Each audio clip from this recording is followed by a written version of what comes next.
জাতীয় নির্বাচনের পরে আমরা দেখলাম যে হঠাৎ করে ক্যাম্পাসগুলো অস্থিরতার দিকে চলে যাচ্ছে। এইটার জন্য দায়ী কারা?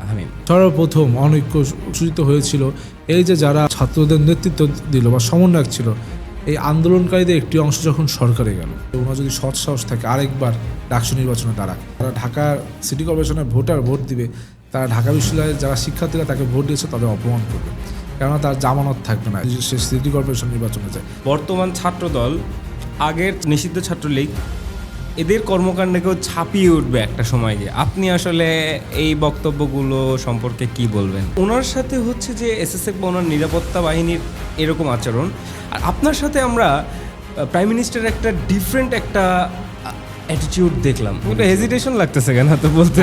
হেজিটেশনের ব্যাপার না। আমাদের একটি হলের আবরাল্লাবি উদয় তার চোখের ভিতরে আঙুল ঢুকিয়ে দিয়েছিল, কারেন্টের শক দিয়ে গণরুম গেস্ট রুমে নির্যাতন করেছিল। সে দাবি করলো যে তখন যে করেছিল সে এখন তার হলের শিবির নেতা। একটা মানুষ ছাত্রলীগ করছে আর অপকর্ম করেনি, এটা হয়? এটাই তো অপকর্ম। সুধী দর্শক, আসসালামু আলাইকুম। আপনাদের সবাইকে স্বাগত জানাচ্ছি দ্য ইনক্লুসিভ পডকাস্টের দ্বিতীয় এপিসোডে। সো ইতিমধ্যে আপনারা জানেন যে আমাদের আজকে অতিথি কে। সো ইন্ট্রোতে শুধু সময় নষ্ট না করে আমরা ডিরেক্ট চলে যাই আজকের অতিথি হামিমের সঙ্গে কথা বলতে। হামিম, কি অবস্থা? কেমন? ভাই আল্লাহর রহমতে ভালো আছি। হামিম, আমরা একদম একটা কথা দিয়ে আর কি শুরু করতে চাই। রাজনীতি বাংলাদেশের মানুষের সবচেয়ে পছন্দের একটা বিষয়, এবং বাংলাদেশের না পুরো ওয়ার্ল্ডের সবচেয়ে পছন্দের একটা বিষয়। তুমি একজন, আমি আপনি বলতেছি, তুমি বলা যেন দুঃখিত। ওকে, সেটা হচ্ছে যে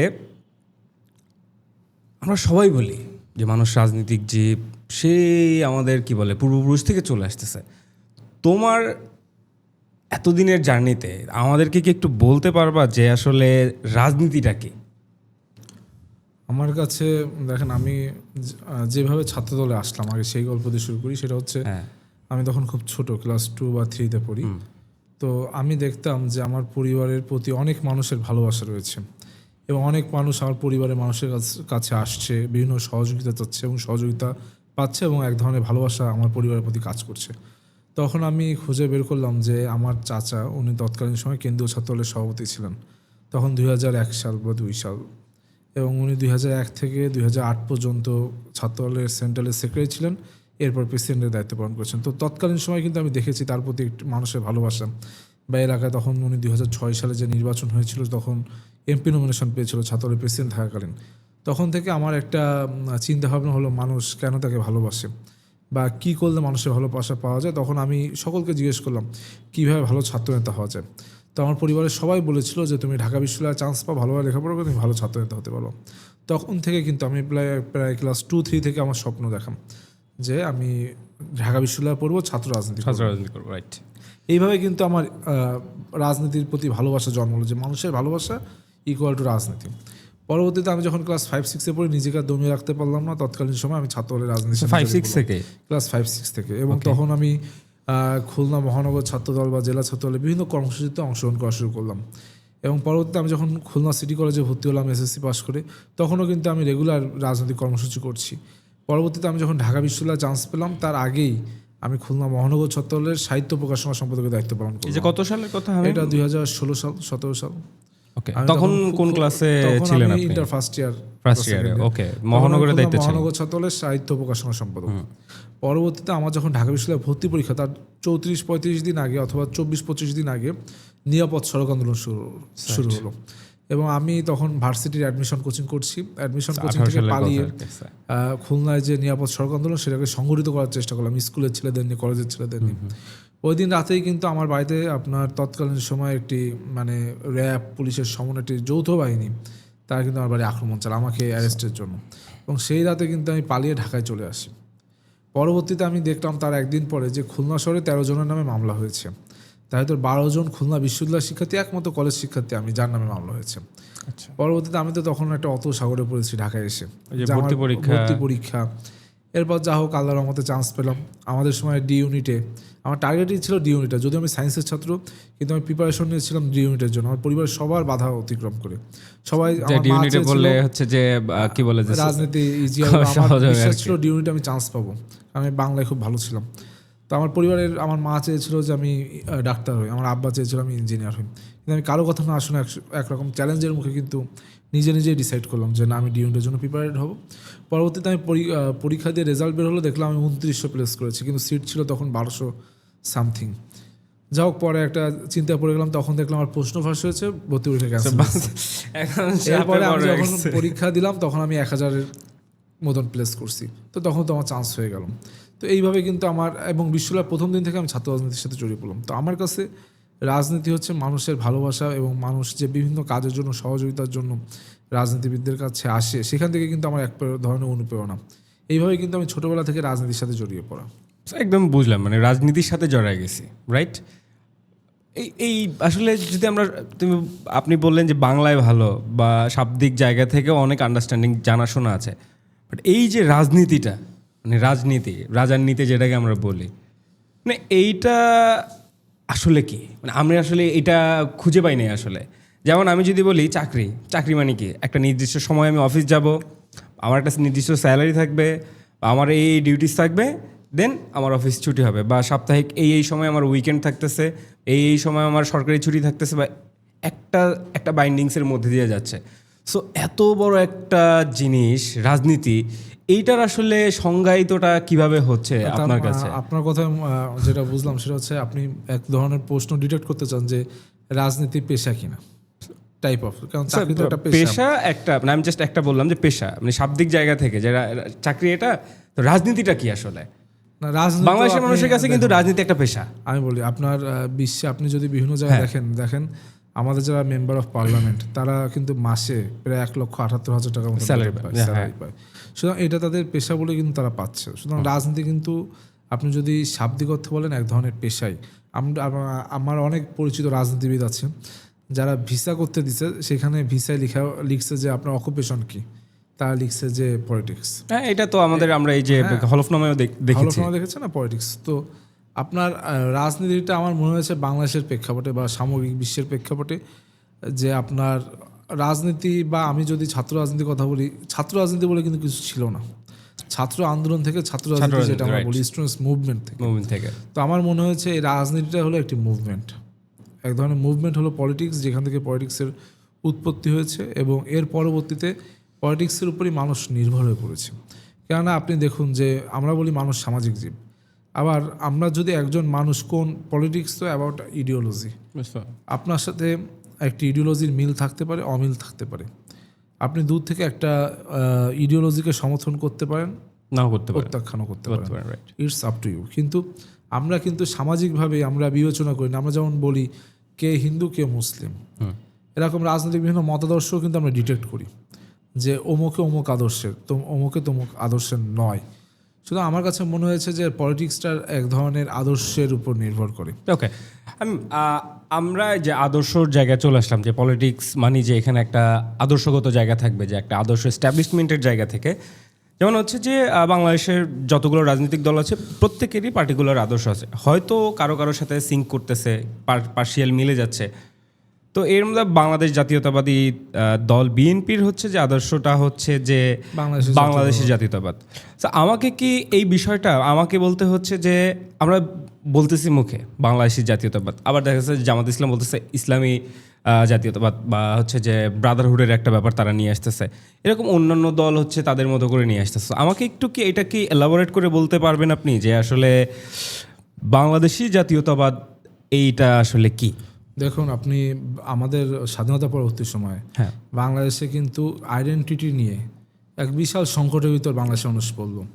কেননা তৎকালীন সময় শেখ মুজিব বলেছিল তোরা সবাই বাঙালি, হ্যাঁ, পাহাড়ে থাকিস, যেখানে থাকিস তোরা সবাই বাঙালি। তখন কিন্তু আপনি দেখেন যে লোকটা চাকমা সে কি বাঙালি না, যে লোকটা গারো সে কি বাঙালি, তার নিজস্ব জাতিসত্তা আছে। তখন কিন্তু একটি আইডেন্টিটি কনফ্লিক্ট হলো। ঠিক সেই মুহূর্তে যখন জাতির ভিতরে স্বাধীনতা পরবর্তী সময় একটি অনৈক্য তৈরি হলো তাদের অস্তিত্বের সংকট নিয়ে, তখন কিন্তু আমাদের তৎকালীন যে প্রেসিডেন্ট জিয়াউর রহমান তিনি একটি আদর্শ তৈরি করলেন যে আমরা সবাই বাংলাদেশি, অর্থাৎ পাহাড়ে থাকি সমতলে থাকি সকলে মিলে আমরা বাংলাদেশি। আমাদের পরিচয় একটাই যে আমরা বাংলাদেশি। হ্যাঁ, আমাদের ভিতর আমাদের জাতিগত পার্থক্য থাকতে পারে, কিন্তু দিন শেষে জাতি, ধর্ম, বর্ডারের জায়গা থেকে, বর্ণ, ল্যান্ডের গোত্র, জায়গা থেকে সবাই মিলে আমরা বাংলাদেশ। আপনি দেখবেন এখন আমাদের পাসপোর্টগুলোতে আমরা লিখি আমাদের ন্যাশনালিটি বাংলাদেশ। বাংলাদেশি, রাইট। অর্থাৎ তিনি কিন্তু একটি আপনার একই ছাতার নিচে সকল জাতি, মত, পথ, পার্থক্যের মানুষকে ঐক্যবদ্ধ করলেন যে আমরা সবাই বাংলাদেশি। এটি হচ্ছে বাংলাদেশি জাতীয়তাবাদ, যেটির উপর ভিত্তি করে আমরা এখন আপনি দেখবেন যে এটার একটি লেটেস্ট সংস্করণ যে সবার আগে বাংলাদেশ। হ্যাঁ, অর্থাৎ বর্তমান যে ফরেন পলিসি বলেন বা আমাদের বাংলাদেশের পলিটিক্স বলেন, আমাদের যে রাজনীতি জাতীয়তাবাদী আদর্শে আমরা কিন্তু বাংলাদেশ ফার্স্ট এই নীতিকে সামনে নিয়ে এখন এগোচ্ছি। অর্থাৎ আমরা যে সবাই বাংলাদেশি জাতীয়তাবাদ তারই একটি লেটেস্ট সংস্করণ বা এডিশন হলো সবার বাংলাদেশ ফার্স্ট। ওকে, আপনি হচ্ছে ছাত্র দলের রাজনীতি করেন, যে আমরা বলতে বাংলাদেশের মানুষ আপনাকে যারা ঢাকা বিশ্ববিদ্যালয় থেকে দেখে, আপনার দলের বা আপনার দলের বাইরেও দেশের মানুষজন আপনাকে দেখে যে আপনি বিভিন্ন সময় ভিন্ন ভিন্ন রকমের ইউনিক হচ্ছে যে কর্মসূচি নিয়ে আসেন, যেটা আপনার দলের বাইরে বা আপনার নিজের জায়গা থেকে, যে হামিমের এই আয়োজনে এটা চলতেছে, খেলা হোক বা আমরা দেখেছি যে বিভিন্ন সময় বিভিন্ন ধরনের কর্মসূচি আপনি করেছেন, যেমন আপনার রোজার সময় আপনি ইফতারের, তারপর সেহেরির এই ধরনের প্রোগ্রাম আপনি করেছেন, তারপর হচ্ছে যে হেলথ নিয়ে প্রোগ্রাম করেছেন, আমাদের নারী শিক্ষার্থীদের জন্য প্রোগ্রাম করেছেন। তো আমরা আসলে এই যে হামিম যে ক্রিয়েটিভ কাজ করে ছাত্রদলের রাজনীতি করে, সেই হামিম আসলে ছাত্রদল থেকে কেন তাকে কারণ দর্শানোর নোটিশ বা তাকে একটা মানে ইয়ার মধ্যে দিয়ে যেতে হয়েছে, এটা কেন আসলে? মানে কি ছাত্রদলের ভেতরে থেকে কি আসলে এ ধরনের কাজ করার সুযোগ নাই, নাকি আসলে ব্যাপারটা কি? না, বিষয়টা এরকম না। বিষয়টা হচ্ছে ছাত্রদল একটি আদর্শিক ছাত্র সংগঠন। এখানে একটা নির্ধারিত গঠনতন্ত্র রয়েছে, এখানে নির্ধারিত নিয়মকানুন রয়েছে। আপনার একটি প্রত্যেকটা সংগঠনের ডিসিপ্লিন খুব ইম্পর্টেন্ট, রাইট। তো এইখানে আপনার যারা প্রেসিডেন্ট সেক্রেটারি থাকে আমাদের গঠনতন্ত্রে আছে যে তারা যদি মনে করে কোনো নেতা বা কর্মী দ্বারা যে এইখানে কোনো ধরনের শৃঙ্খলা নষ্ট হচ্ছে, সেক্ষেত্রে তারা কিন্তু কারণ দর্শানোর নোটিশ দিতে পারে। এটা গঠনতান্ত্রিক নিয়মে রয়েছে এবং তারা সেই নিয়মে যথাযথ প্রয়োগ করেছে। এখন একজন কর্মী হিসেবে আমার যে দায়িত্ব, যে সংগঠনের সাংগঠনিক শৃঙ্খলা মেনে এই কারণ দর্শানোর নোটিশ যেটা প্রেসিডেন্ট সেক্রেটারি মনে করেছে যে কেন তাদের মনে হয়েছে, সেখানে আমার একটা ব্যক্তিগত ব্যাখ্যা দেওয়ার। তো পরবর্তীতে আমি কিন্তু এই ব্যাখ্যাটি দিয়েছি। কোনো ব্যাখ্যা যদি সভাপতি বা সাধারণ সম্পাদকের মনোপুত না হয় বা সন্তোষজনক না হয়, সেক্ষেত্রে তারা অব্যাহতি দিতে পারে। তো আমার কাছে মনে হয়েছে যে তাদের কাছে আমার যে উত্তর সেটি সন্তোষজনক হয়নি, যার কারণে আমাকে সাময়িক অব্যাহতি দেওয়া হয়েছে।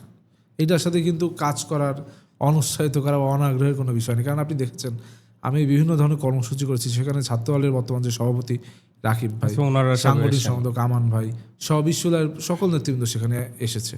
হ্যাঁ, সুতরাং তারাও কিন্তু আমাকে উৎসাহিত করেছে। সো আপনার এই অব্যাহতি কি এখন ওই অবস্থাতে আছে বা এটার আপডেট কি? না, এটা ওই অবস্থায় আছে। যদি আমি অব্যাহতি প্রত্যাহারের জন্য আবেদন করেছি, দেখা যাক। আচ্ছা, তাহলে আমরা আশা করতেছি যে এটা আর কি হয়ে যাবে। আমরা যদি একটু রিসেন্ট সময় খেয়াল করি, after the election Democratic transition in Bangladesh, যে এখানে গণঅভ্যুত্থানের পরপরে আমাদের যে হচ্ছে যে এর আগে গণঅভ্যুত্থান থেকে যে আমাদের ছাত্র রাজনীতি যারা করেছে বা ছাত্র ইয়াংদের মধ্যে যেই পরিমাণ আমরা রিগার্ডলেস এনি পলিটিক্যাল পার্টি, তাদের মধ্যে যে ইউনিটি, যে একাত্মতা আমরা দেখলাম গণঅভ্যুত্থানের পরপরে, বা আমি যদি আরও স্পেসিফিক জায়গা থেকে বলি, গণঅভ্যুত্থানের একদমই পরপর জায়গা থেকে যে বিভাজনটা শুরু হয়েছে, এটার আমরা একদম পূর্ণাঙ্গ রূপ দেখলাম ডাকসু একদম একটা কি বলে যে ওই প্রক্রিয়ার মধ্যে দিয়ে। এরপরে দেখলাম যে একদম নির্বাচনের পরে, জাতীয় নির্বাচনের পরে আমরা দেখলাম যে হঠাৎ করে ক্যাম্পাসগুলো হঠাৎ করে না, আস্তে আস্তে হচ্ছে যে আপনার একটু অস্থিরতার দিকে চলে যাচ্ছে, যে আসলে এইটার জন্য দায়ী কারা? হামিম না, দেখুন, আপনি অনৈক্যের কথা বললেন যে জুলাই আগস্ট গণঅভ্যুত্থানে আমাদের যে ঐক্য ছিল, হ্যাঁ, আপনার সকল রাজনৈতিক দল নির্বিশেষে বয়স সব কিছুর ঊর্ধ্বে উঠে বিভিন্ন পথের মতের মানুষ আমরা ঐক্যবদ্ধ হয়েছিলাম। কিন্তু এই অনৈক্য কীভাবে শুরু হলো, এটা যদি বিশ্লেষণ করতে আপনি দেখবেন যে জুলাই আগস্ট গণঅভ্যুত্থানে যেদিন 5 আগস্ট ঘটলো, সর্বপ্রথম অনৈক্য কিন্তু সূচিত হয়েছিল এই যে যারা আপনার ছাত্রদের নেতৃত্ব দিল বা সমন্বয়ক ছিল, এই আন্দোলনকারীদের একটি অংশ যখন সরকারে গেল, অর্থাৎ ওই সরকারে কিন্তু আন্দোলনকারীদের কোনো অংশ তৎকালীন সময়ে আপনার অংশগ্রহণ করেনি। যারা সরকার প্রধান ছিলেন বা অন্তর্বর্তীকালীন সরকার প্রধান হলেন বা যারা এসেছিলেন, সকলে কিন্তু বিভিন্ন অন্যান্য এরিনা থেকে এসেছিল। তারা কিন্তু পলিটিক্যাল মানুষ না, কিন্তু আন্দোলনের অংশও তারা নয়। না, এটা তারা হচ্ছে যে বিভিন্ন পরোক্ষভাবে, কিন্তু আন্দোলনের পক্ষে শক্তি, আন্দোলনকারীদের একটি অংশ যখন গেল, তখন কিন্তু সাময়িকভাবে একটি বিভাজনের সেখানে তৈরি হয়েছে। পরবর্তীতে আপনি দেখলেন তার 2-3 দিন পরে বিভিন্ন ক্যাম্পাসে এই আন্দোলনকারীদের আমরা যারা ঐক্যবদ্ধভাবে আন্দোলন করলাম, তারা তাদের বিভিন্ন পলিটিক্যাল এজেন্ডা বাস্তবায়নের জন্য তারা প্রথমে শুরু করলো no more campus politics, no more student politics. পরবর্তীতে তারা এক প্রকার এটা ব্যর্থ হলো, বিভিন্ন ক্যাম্পাসে কিন্তু ছাত্র রাজনীতি শুরু হলো, হল কমিটি হলো। এমনকি আপনি দেখবেন যে এই যে হল কমিটিগুলো যখন প্রথম ঢাকা বিশ্ববিদ্যালয়ে দেওয়া হলো, বিভিন্ন ধরনের মব রাতের আধারে তারা শুরু করলো যে ক্যাম্পাসে ছাত্র রাজনীতি নিষিদ্ধ চাই। আজকে কিছুক্ষণ আসার আগে একটি ভিডিও দেখছিলাম যে জাতীয় ছাত্র শক্তির ঢাকা বিশ্ববিদ্যালয়ের সভাপতি তাহমিদ আল মুদাসসির, তিনি খুব বড় গলায় বক্তব্য দিচ্ছেন রাষ্ট্র নির্বাচনের আগে যে ক্যাম্পাসে ছাত্র রাজনীতি চলবে না, হলে ক্যাম্পাসে ছাত্র রাজনীতি চললেও হল অঙ্গনে কোনো চলবে না। অথচ কালকে রাতে তারা ঢাকা বিশ্ববিদ্যালয়ে 18টি হল কমিটি ছেড়েছে। তাহলে তো আমি সেটি শেয়ার দিয়ে লিখেছি যে এই নশ্বর পৃথিবীতে আল্লাহ রাব্বুল আলামিন কোরআনে বলেছে যে দিনে দিনে যুগে যুগে মুনাফিক আসবে, এবং মুনাফিকদের পরিচয় তুলে ধরেছেন। এরা মুখে বলবে এক, করবে এক, কিন্তু এরা করলো কি দেখুন দ্বিচারিতা, যে ডাকসুর আগে শিক্ষার্থীদের মনোবলকে বিভিন্নভাবে ডিটেক্ট করলো যে তারা হলে অঙ্গনে কোনো ছাত্র রাজনীতি করবে না, একাডেমিক্যালি এরিনাই করবে না, অথচ তারাই গতকাল রাতে সুন্দর করে কমিটি দিল। কিন্তু আমরা বিশেষভাবে ছাত্রদল কিন্তু সবসময় যেটি বলেছি সেটি করেছি। আমরা বলেছি আমাদের ছাত্র রাজনীতি করার অধিকার, আমরা করব, যাদের ভালো লাগবে না তারা করবে না। কিন্তু এই ক্ষেত্রে ছাত্র রাজনীতির নামে যে অপরাজনীতি গত 100 বছর ঘটেছে, কাউকে জোরপূর্বক মিছিল মিটিংয়ে নিয়ে যাওয়া, কাউকে জোরপূর্বক সেগুলো যেন না হয়। আমি একটা ব্যাপার, আমি যদি ভুল না আমি নিজে তখন সাংবাদিকতা করেছি, ক্যাম্পাসেই ছিলাম, যে গণঅভ্যুত্থানের সময় যেই 16-17 তারিখ রাতে ক্যাম্পাসে হচ্ছে ছাত্রলীগকে বিতাড়িত করা হলো প্রত্যেকটা হল থেকে, রাত এবং সকাল সারা দিনের মধ্যে, এরপরে ক্যাম্পাস বন্ধ হয়ে গেল। তো ওই সময় আমরা একটা হচ্ছে যে লেটার সবাই দেখছে, যে স্টুডেন্টরা লিখছে যে কি করা যাবে না। এর মধ্যে একটা ছিল হচ্ছে যে হলের ভেতরে কোনো রাজনৈতিক কর্মসূচি চলবে না, এরকম একটা বিষয় ছিল। সেটা ছেলেদের হল, মেয়েদের মোরালে সব হলে একই ধরনের ডিমান্ডই ছিল। তো সেই জায়গা থেকে আমরা দেখলাম তো গণঅভ্যুত্থানের পরে ছাত্রদলই কি প্রথম এইটা ভায়োলেট করলো না? দেখুন, আপনি যে কথাটি বলছেন যে এই দফাগুলোর কথা, এই দফা সম্পর্কে তৎকালীন সময় আমরা যা বলি যে 9 দফা লিখেছে আব্দুল কাদের, তিনি একটি কথা খুব সুস্পষ্টভাবে বলেছেন যে তারা চেয়েছিলেন এই পয়েন্টে থাকুক, কিন্তু ছাত্র শিবিরের তৎকালীন সভাপতি সাদিক কায়েম তিনি ইচ্ছা করে এই পয়েন্টে ঢুকিয়েছেন। এবং আপনি বলছেন যে শিক্ষার্থীরা একটি দাবি তুলেছে, ছাত্র রাজনীতি চায় না। ঢাকা বিশ্ববিদ্যালয় হলগুলোতে ছাত্রদল যাদেরকে দিয়ে কমিটি দিল তারা অশিক্ষার্থী কিনা, এটি আমার প্রশ্ন। তারাও শিক্ষার্থী। যেই শিক্ষার্থীর মনে হয়েছে ছাত্র রাজনীতি চায় না, সে রাজনীতি করবে না। যার মনে হয়েছে যে এটা আমার গণতান্ত্রিক অধিকার, আমি ছাত্র রাজনীতি করবো, সে করবে। সুতরাং ব্যাপারটি ভায়োলেট করার বিষয় না। ব্যাপারটি কেউ পলিটিক্যাল ইন্টেনশনালি এটা ডিটেক্ট করার চেষ্টা করেছিল, কিন্তু দিনে দিনে তারা ব্যর্থ হয়েছে। এবং যারা এর সাথে যোগ সাদস্য ছিল তারাও সেই জায়গাতে এই 1-2 দিন হয়েছে বেরিয়ে এসে কমিটি প্রদান করেছে। আমরা আশা করব যারা এই ধরনের ষড়যন্ত্র তৎকালীন সময় করেছিল ছাত্র শিবির, তারাও খুব দ্রুত হল কমিটিগুলো প্রকাশ করবে। আদতে তারা প্রকাশ করবে, আমরা তো চাই প্রকাশ করবে, কিন্তু আমার মনে হয় না এটা তো তাদের রাজনৈতিক কৌশল। ওকে, হ্যাঁ, আমি যদি এই আমাদের কি বলে যে বাংলাদেশের গত 17 বছরের ছাত্র রাজনৈতিক প্রেক্ষাপট এবং বর্তমান সময়ের কি বলে গণঅভ্যুত্থান পরবর্তী সময়, তারপর হচ্ছে ইলেকশন পরবর্তী সময়ে যদি আরও বলি যে ছাত্র রাজনীতির প্যাটার্ন কি আসলে কোনো পরিবর্তন হইল, এইটা একটা প্রশ্ন। আর একটা প্রশ্ন হচ্ছে যে মানে যদি প্যাটার্ন পরিবর্তন হয়ে থাকে বা নাও হয়ে থাকে, এই সিচুয়েশনে মানে একজন স্টুডেন্ট সে আসলে কেন ছাত্র রাজনীতিতে আসবে? দেখুন, আমরা এটি সুস্থ সুন্দর গণতান্ত্রিক বাংলাদেশে আমরা সবসময় বলি, বিশেষ করে আমি ব্যক্তিগতভাবে বলি যে স্টুডেন্ট পলিটিক্স এটা শিক্ষার্থীদের একটা সহশিক্ষা কার্যক্রম, অর্থাৎ কো কারিকুলার অ্যাক্টিভিটিস। কোনো শিক্ষার্থী ঢাকা বিশ্ববিদ্যালয়ে এসে, আমি ঢাকা বিশ্ববিদ্যালয়ে উদাহরণ দিচ্ছি, যে কোনো ক্যাম্পাসে কোনো শিক্ষার্থী অনেকে এসে কিন্তু সাংবাদিকতার সাথে যুক্ত হয়, পরবর্তীতে তারা সাংবাদিক সমিতি করে। অনেকে এসে ডিবেটে যুক্ত হয়, পরে ডিবেটিং সোসাইটি করে। অনেকে এসে নাট্য সংসদের মেম্বার হয় বা গবেষণা সংসদের মেম্বার রয়েছে।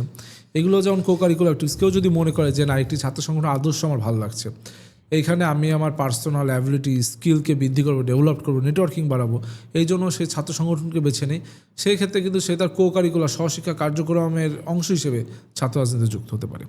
এখানে কিন্তু কাউকে জোর করার বিষয় নেই। আর ছাত্র রাজনীতির প্যাটার্ন তো অবশ্যই পরিবর্তন হয়েছে। দেখুন, গত 17 বছর যে প্যাটার্ন ছিল এটা ছাত্র রাজনীতির প্যাটার্ন, এটা ছাত্র রাজনীতির নামে একটি ব্যাড কালচার ছাত্রলীগ করত। আপনি দেখবেন গতকালকে ঢাকা বিশ্ববিদ্যালয়ে বর্তমান বাংলাদেশের মাননীয় প্রধানমন্ত্রী তিনি আসলেন।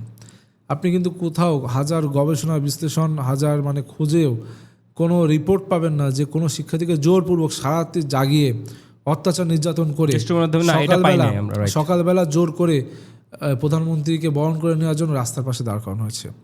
বরং এরকম কিন্তু কিছুই হয়নি, বরং ঢাকা বিশ্ববিদ্যালয়ের যে সকল শিক্ষার্থীরা মনে করেছে তারা এক পলক প্রধানমন্ত্রীকে দেখবেন, তারা কিন্তু প্রধানমন্ত্রী যখন হেঁটে হেঁটে গিয়েছেন তাদের বিভিন্ন একাডেমিক রুফটপ বা একাডেমিক বারান্দা দিয়ে বা করিডর থেকে তারা কিন্তু হাত নেড়েছেন, দেখেছেন। এটাই কিন্তু ছাত্র রাজনীতি। আমরা এটাও দেখছি। আমি এর বাইরে আমরা আরেকটা জিনিসও দেখছি, সেটা হচ্ছে যে ঢাকা বিশ্ববিদ্যালয়ের ইউনিটের বাইরেও বিভিন্ন ইউনিটের নেতাকর্মীরা এসে ক্যাম্পাসে হচ্ছে যে কি বলে যে মিছিল ছিল।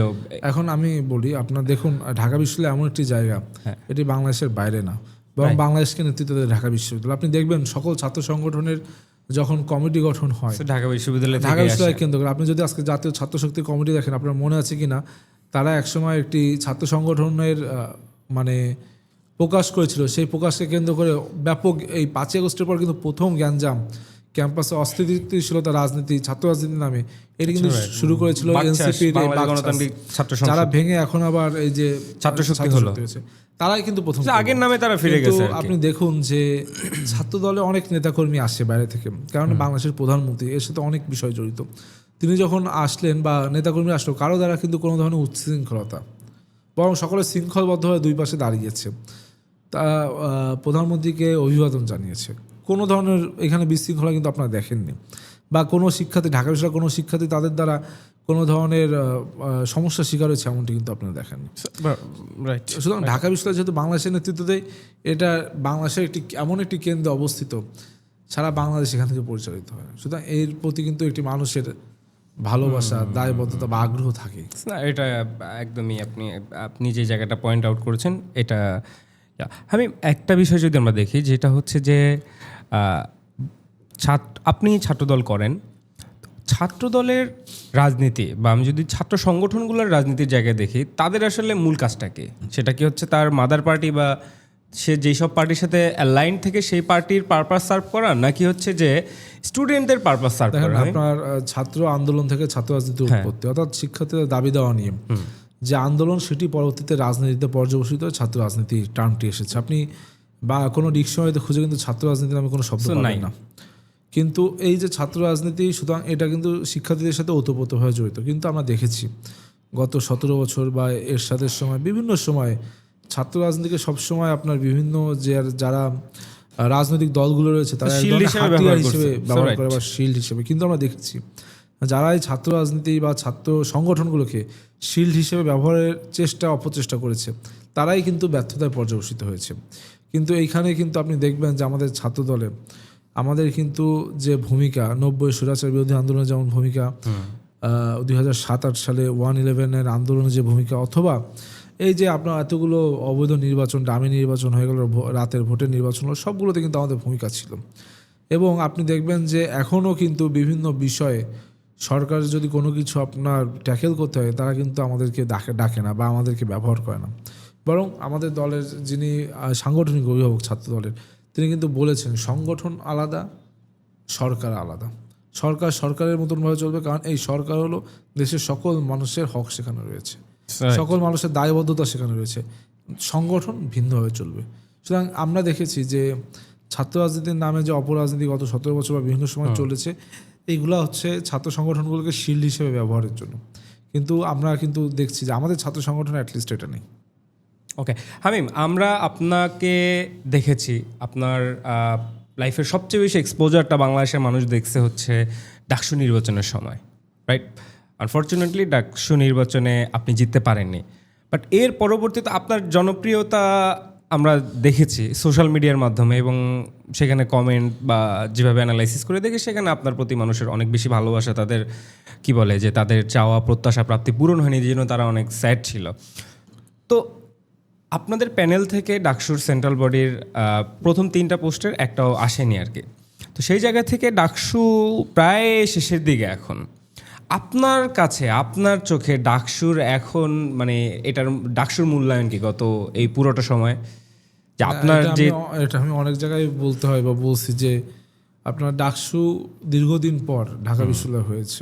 মাঝে একটি হয়েছিল যেটি একটি আমরা এক ধরনের প্ল্যান্ড ইলেকশন বলি, পরিকল্পিত একটি ভোট ডাকাতির নির্বাচন।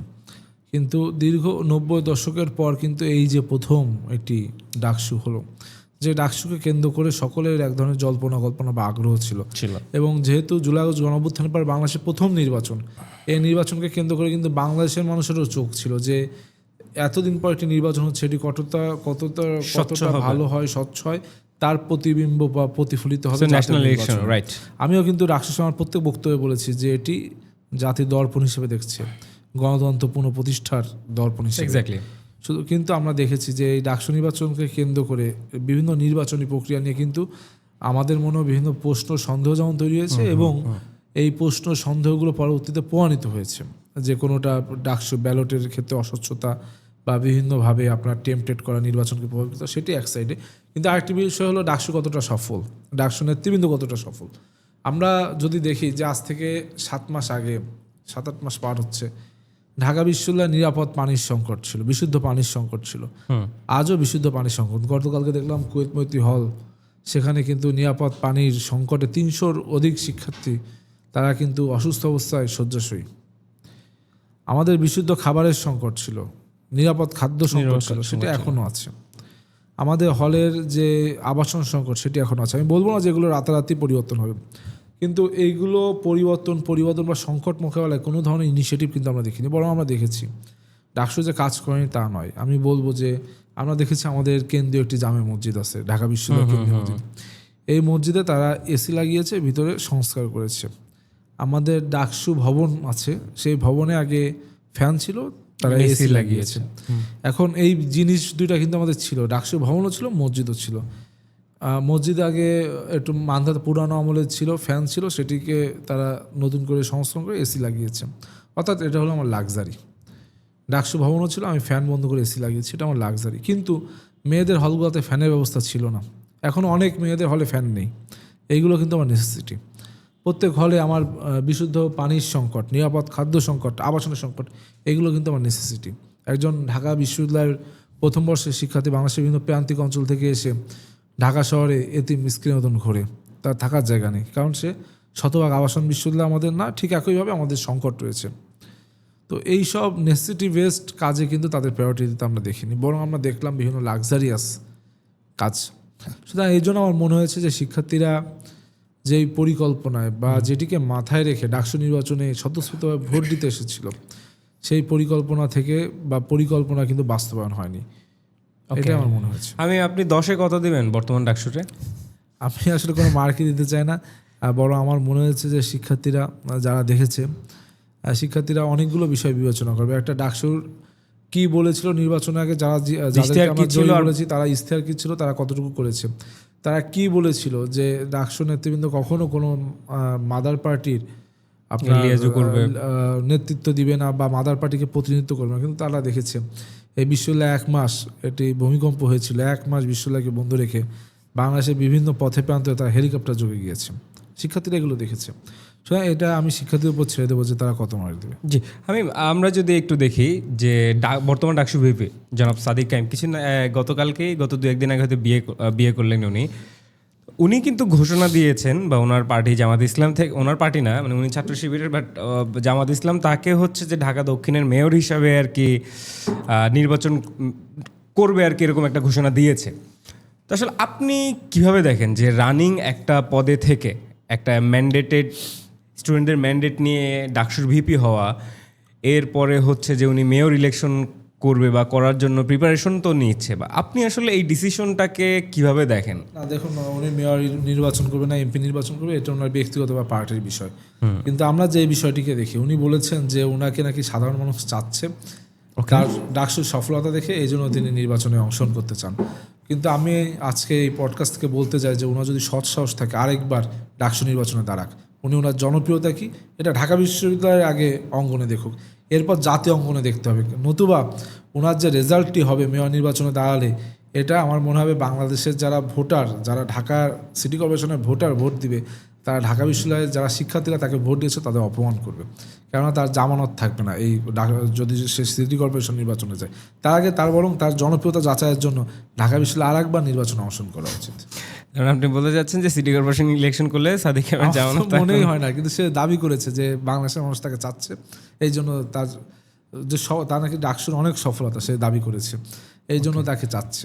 আমি জানি না তাকে কারা চাচ্ছে বা কীভাবে চাচ্ছে। ওকে ওকে, আমরা যদি একটু যাই, আপনি ডাকসু ইলেকশন করছেন, ছাত্র দলের রাজনীতি করলেন, এরপরে আপনার প্ল্যান কি? আপনি কি আবার ডাকসু করবেন নাকি একবারে জাতীয় নির্বাচনে আপনাকে মানে জাতীয় রাজনীতি আপনাকে দেখবো আমরা? না, আমি যেহেতু এখনো রেগুলার স্টুডেন্টস হিসেবে আছি, আমি চাই যে বর্তমান যে ঢাকা বিশ্ববিদ্যালয়, আমি যেহেতু ছাত্রদলের রাজনীতির সাথে যুক্ত, তো এইখানে যেহেতু আমার দীর্ঘদিনের স্বপ্ন যে আমি একসময় ছাত্রদলের নেতৃত্ব দিব, তো আমি আগে ছাত্র রাজনীতি, যে ছাত্র সংগঠনের যে আমাদের রাজনীতি, এটি শেষ করে এরপর আমি জাতীয় রাজনীতি, ছাত্র রাজনীতি এক প্রকার জাতীয় রাজনীতি, যেহেতু আমরা ঢাকা বিশ্ববিদ্যালয়ের নেতৃত্ব দিই বা রাজনীতির সাথে যুক্ত, কিন্তু আমার পরিকল্পনা যে এটি শেষ করে আমি তারপরে আপনার জাতীয় রাজনীতিতে অংশগ্রহণ করব। ওকে, হামিম, আমরা বিভিন্ন টকশোতে বা বিভিন্ন কি বলে যে অ্যানালিস্ট যারা আছেন বিভিন্ন বিষয়ে মতামত দেন, তো এবং বিরোধী দলের বা বিরোধী মতেরও যারা আছে তারা একটা মন্তব্য প্রায় সময় মোটা দাগে করে থাকে যে বর্তমান ছাত্রদল আগের নিষিদ্ধ ছাত্রলীগ এদের কর্মকাণ্ডকেও ছাপিয়ে উঠবে একটা সময় গিয়ে। আপনি আসলে এই বক্তব্যগুলো সম্পর্কে কি বলবেন? দেখুন, আমি একটা কথা বলি যে আমাদের পরিবর্তিত বাংলাদেশে বা গণতান্ত্রিক বাংলাদেশে আমরা যদি সেই গত 17 বছরের যেই আমাদের অপসংস্কৃতি বা চর্চাগুলো ছিল, যে বিরোধিতা করার জন্য বিরোধিতা, আপনি দেখবেন যে সংসদে বিভিন্ন সময়, এই সংসদটি অত্যন্ত প্রাণবন্ত একটি সংসদ, রাইট, এইখানে বিরোধী দলও মাঝে মধ্যে বিরোধিতার জন্য মানে হই হুল্লোড় করে ওঠে, মানে সহযোগিতা করে না। কিন্তু আমরা চাই যে আমাদের বাংলাদেশে আমরা যদি এখনও সে একে অপরের পিছিয়ে লেগে থাকি, বিরোধিতা করার জন্য মিথ্যাচার করি বা ষড়যন্ত্র করি বা ক্লেম করি, সেই ক্ষেত্রে কিন্তু আমরা এগোতে পারবো না। বরং আমার মনে হয় যে আমরা প্রত্যেকে আমাদের ইডিওলজিক্যাল যে প্র্যাকটিসগুলো রয়েছে, হ্যাঁ এগুলো সেপারেট, আমাদের ডিফারেন্সেস থাকবে, আমরা আলাদা আলাদাভাবে চর্চা করব, কিন্তু দিন শেষে বাংলাদেশের সাথে আমরা যেন একটি টেবিলে বসতে পারি, আমরা সকল মত পথের মানুষ যেন একটি টেবিলে বসে বাংলাদেশের সাথে সিদ্ধান্ত নিতে পারি, বাংলাদেশের স্বার্থে, এটি দিকে আমরা প্রায়োরিটি দিই। জি হামিম, এই কথাটার সাথে আমি একটু যুক্ত করে আরেকটা প্রশ্ন করতে চাই, যেটা আর কি প্রাসঙ্গিক। আমি যদি আমার ব্যক্তিগত অভিজ্ঞতা থেকে বলি, আমি ঢাকা বিশ্ববিদ্যালয়ে 8 বছর সাংবাদিকতা করেছি, একদম মাঠে থেকেই, শুরু থেকেই, ফার্স্ট ইয়ার থেকেই। তো আমি আমার লাইফে কখনো একটা জিনিস উইটনেস করি নাই, সেটা হচ্ছে যে একসাথে, হ্যাঁ ক্যাম্পাসে একসাথে একদিনে 4 জন সাংবাদিকের উপরে গায়ে হাত হয়েছে ছাত্রলীগের সময়, সেটা বিভিন্ন হলে, তারপর বিভিন্ন বড় বড় প্রোগ্রামে। আমাদের আসিফ হাওলাদার ভাই প্রথম আলোর অনেক মাইর খাইছে এবং তার মাথাটা ফেটে গেছে। বাট এই যে গণতান্ত্রিক বাংলাদেশে ট্রানজিশনের পরবর্তীতে আমরা দেখলাম শাহবাগ থানায় ঢাকা বিশ্ববিদ্যালয় সাংবাদিক সমিতির প্রেসিডেন্ট, সেক্রেটারি সহ আরও বেশ কয়েকজন সাংবাদিক, প্রায় 10 জনের মতো সাংবাদিক আহত হয়েছে। এবং সেটা হচ্ছে যে এখানে ছাত্রদলের, তারা অভিযোগ করছে, তাদের নিউজে দেখতে পাইছি আমরা যে ছাত্রদলের নেতাকর্মীদের দ্বারা। মানে এই সিনারিওটা আসলে কেন বা কিভাবে হচ্ছে? আপনি যদি এটা পেশাগত জায়গা থেকে বলেন, এখানে ডিফারেন্ট মতবাদ রয়েছে বা ডিফারেন্ট ব্যাখ্যা রয়েছে, কিন্তু আমার ব্যক্তিগতভাবে মনে হয়েছে, দেখেন যাদের সাথে ওইখানে হাতাহাতি হয়েছে, কারো কিন্তু গায়ে হাত দেওয়া হয়নি। এমনকি আমরা ভিডিওতে দেখেছি সাংবাদিক সমিতির অনেকেও কিন্তু তারা যেচে পড়ে তারা কিন্তু তেড়ে যাচ্ছে, যেটা আমরা তাদের পেশাগত জায়গায় তারা সঠিকভাবে দায়িত্ব পালন করেনি বলে মনে হয়েছে। তার থেকে বড় কথা, আমাদের ছাত্রদলের ছেলেরা যে অভিযোগটি এনেছে যে এখানে সাংবাদিক সমিতির বা একজন সাংবাদিক, তিনি নাকি সর্বপ্রথম আপনার বাজেভাবে গালি দিয়েছে একজন ছাত্র নেতাকে। বাজেভাবে গালি দিয়েছে মানে যে আপনার ছাত্র নেতার গায়ে হাত দিতে হবে বা বিভিন্নভাবে তাকে লাঞ্ছিত করতে হবে, বিষয়টি এমন না। কিন্তু আমার যে ব্যক্তিগত বিশ্লেষণ, আমার মনে হয়েছে যে এখানে যারা ছিল প্রত্যেকে ঢাকা বিশ্ববিদ্যালয়ের নিয়মিত শিক্ষার্থী। যে ভাইটি আমাদের সাংবাদিকতা করছে সেও নিয়মিত শিক্ষার্থী, আমাদের ছাত্ররা যারা ফার্স্ট ইয়ার সেকেন্ড ইয়ার ছাত্র রয়েছে তারাও নিয়মিত শিক্ষার্থী, এবং বেশিরভাগ কিন্তু তারা বন্ধুবান্ধব বা একটি পরিবারের অংশ।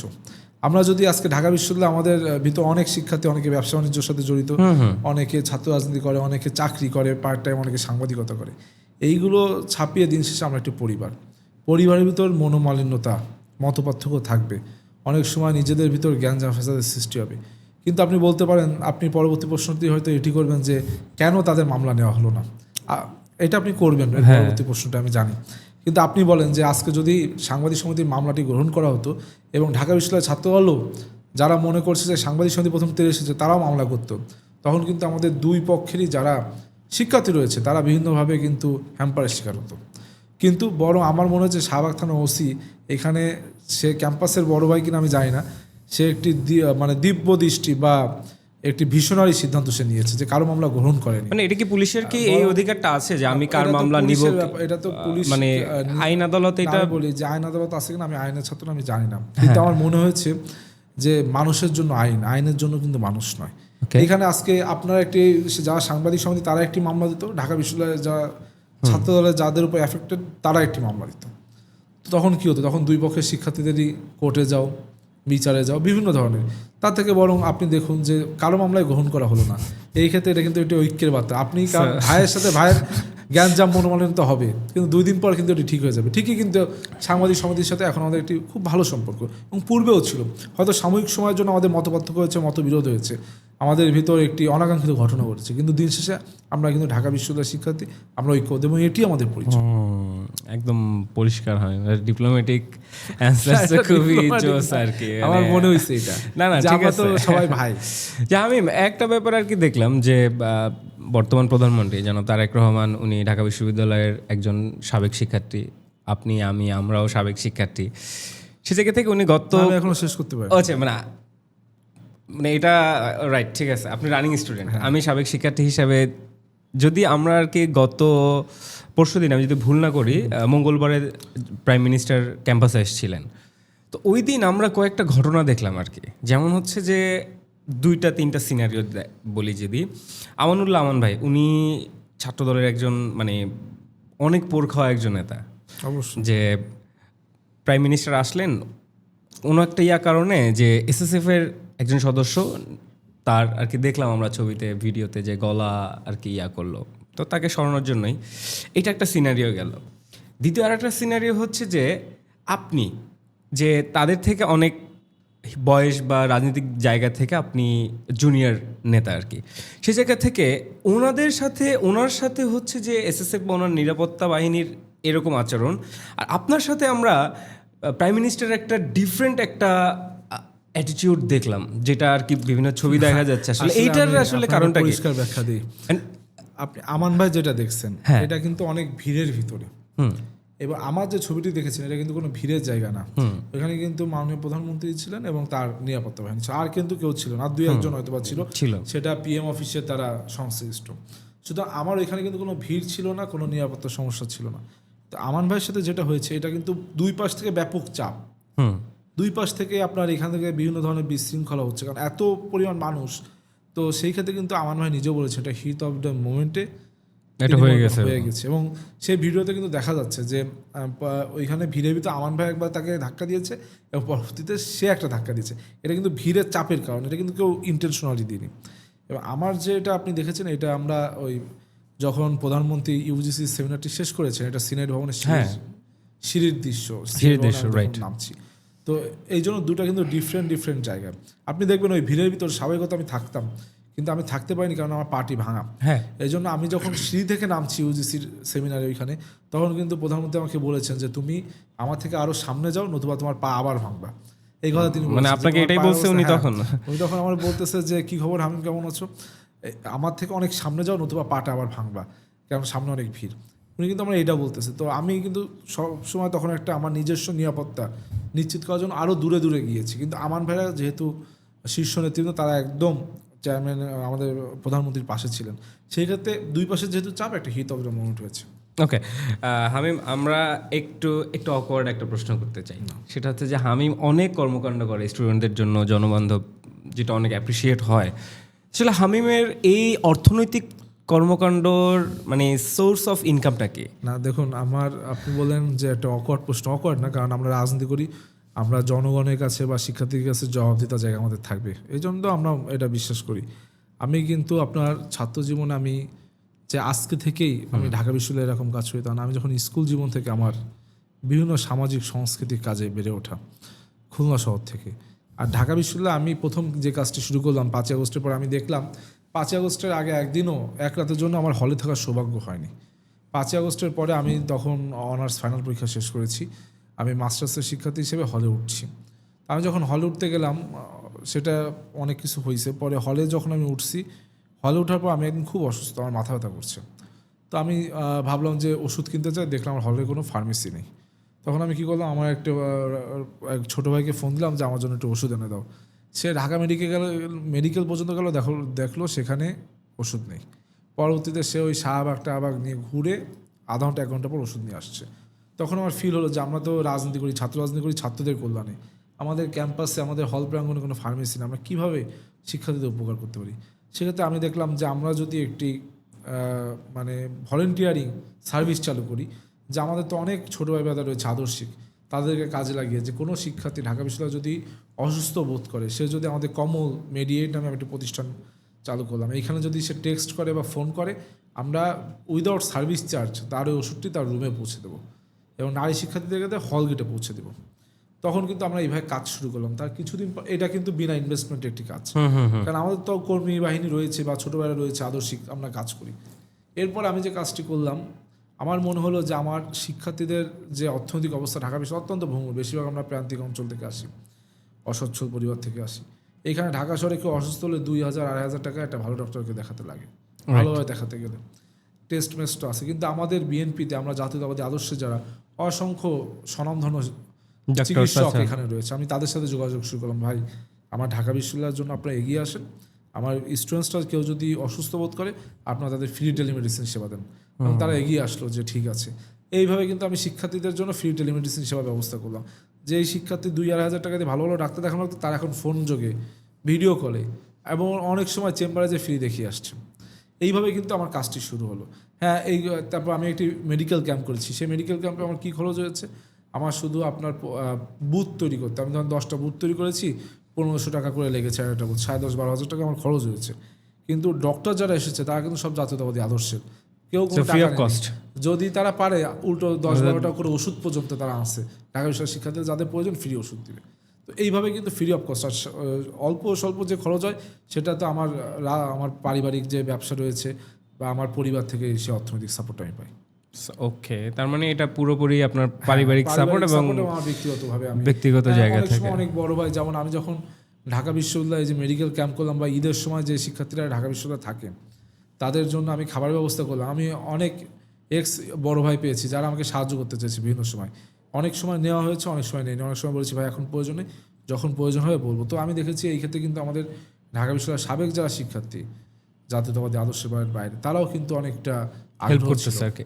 ওকে হামিম, আমরা একটু গুপ্ত রাজনীতি নিয়ে কথা বলতে চাই। যে গুপ্ত শব্দটা নিয়ে বাংলাদেশে ছাত্র মানে রাজনৈতিক অঙ্গনে বিশাল একটা ঝড় হয়ে গেছে, যেটা আর কি আমরা ঢাকা বিশ্ববিদ্যালয় এবং চট্টগ্রামে আরও বিভিন্ন জায়গায় আমরা এটা দেখছি। আসলে আমি যদি আর কি ছাত্র শিবিরকেই মেনশন করেই সাধারণত গুপ্ত আর কি এই শব্দটা চর্চা হয়ে থাকে আর কি।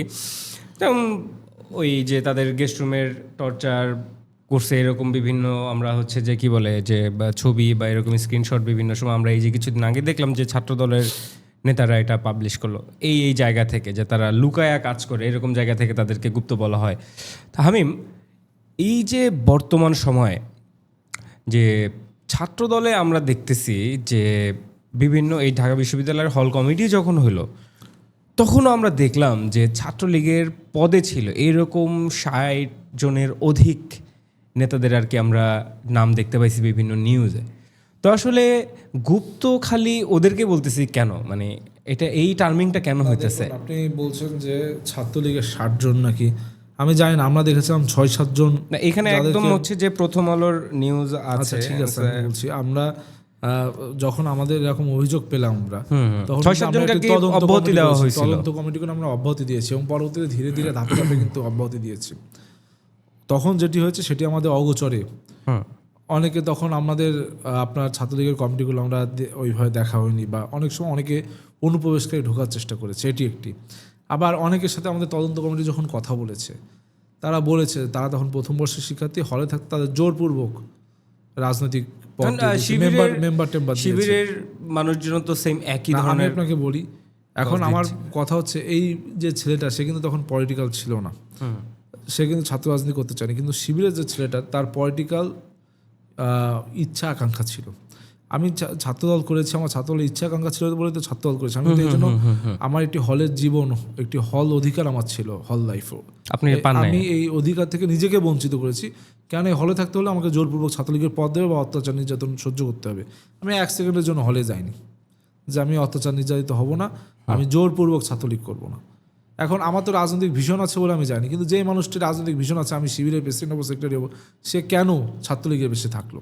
এবং অনেক সময় আমাদের ছাত্রদল নেতাকর্মীদের উপর তারা ছাত্রলীগের বেশে থেকে, তারা যদি মন থেকে শিবির করে কিন্তু গুপ্ত ছিল, তারা দাবি করে, তারা কিন্তু অত্যাচারের সঙ্গী হয়েছে এবং তারা বেশি অত্যাচারী ছিল। আপনি দেখবেন গত কয়েকদিন পূর্বে আমাদের একটি হলের আবরাল্লাবি উদয় তার চোখের ভিতরে আঙুল ঢুকিয়ে দিয়েছিল, কারেন্টের শক দিয়ে গণরুম গেস্ট রুমে নির্যাতন করা ছিল। সে দাবি করলো যে তখন যে করেছিল সে এখন তার হলের শিবির নেতা, এবং তারা কিন্তু গর্বের সাথে।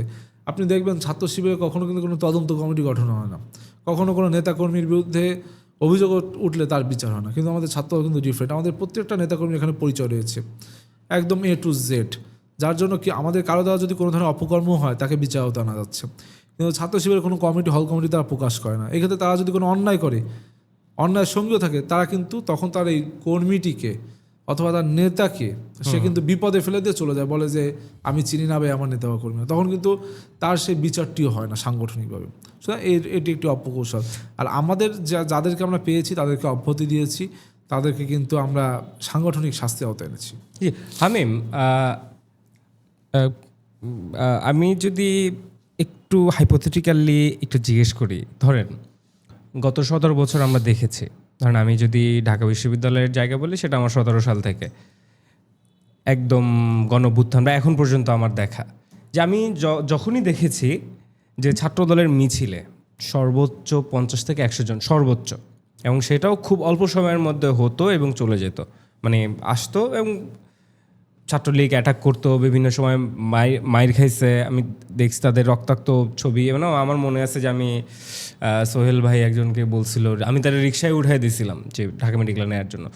তো আসলে আপনাদের কি কখনো মানে কোনো আশঙ্কা তৈরি হয় কি না যে এত এত মানুষ এখন কই থেকে আসতেছে, যে গত 17 বছর আমরা যাদেরকে মিছিলে পাই নাই, মিটিংয়ে পাই নাই, আমরা এত টর্চারের শিকার হয়েছে এই গুটি কিছু মানুষজন, এখন এত মানুষ আসতেছে? এগুলা এখন রাজনীতিতে আপস অ্যান্ড ডাউনস থাকে। হ্যাঁ, তখন একটি উদ্ভূত পরিবেশ ছিল, বিশেষ পরিস্থিতি ছিল। তখন মিছিল মিটিং করলে মানুষ অন্যায়ভাবে জেল, জুলুম, গুম, খুম শিকার হচ্ছে। রাইট।